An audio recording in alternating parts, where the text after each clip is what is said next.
Hello good day. இன்னைக்கு நம்ம எங்கே வந்திருக்கோம் அப்படின்னா கோனிக் சீக்கு வந்திருக்கோம். நாங்கள் இங்கே கிளம்பி வரும்போது 4 மணிக்கு மேலே தான் ரீச் ஆகணும். நாங்கள் மத்தியானம் ஒரு 3 மணிக்கு மேலே கிளம்புனோம். ஒரு 4:30 கிட்ட வந்து கோனிக் சீயை ரீச் பண்ணோம். போகிற வழியெல்லாம் அவ்வளோ அழகாக இருந்தது. கோனிக் சீ அதை விட ரொம்ப அழகாக இருந்தது. இந்த கோனிக் சீ வந்து ஜெர்மனியில் இருக்கிறதுலே 3rd டீப்பஸ்டான லேக்குன்னு சொல்கிறாங்க.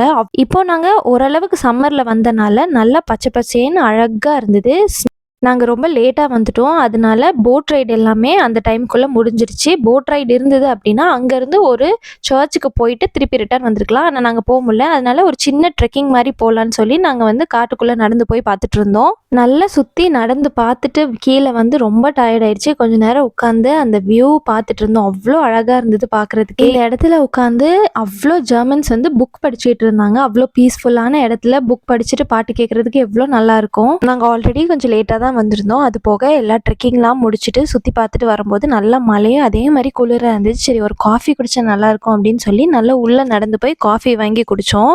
எப்போவுமே இந்த மாதிரி குளிரான காசியான ஒரு இடத்துக்கு நம்ம வரும்போது ஒரு காஃபி இருந்தால் நல்லாயிருக்கும்னு தோணும்ல, அதே மாதிரி தான் இருந்தது. காஃபியோட சூப்பராக இருந்துச்சு. நல்லா சுற்றி பார்த்துட்டு அப்படியே நாங்கள் வீட்டுக்கு கிளம்பியாச்சு. போகும்போது திருப்பி இன்னொரு சின்ன காட்டு வழி பாதை மாதிரி இருந்தது. அது வழியாக போய் பார்த்தோம். அங்கேயும் ரொம்ப அழகாக இருந்தது பார்க்குறதுக்கு.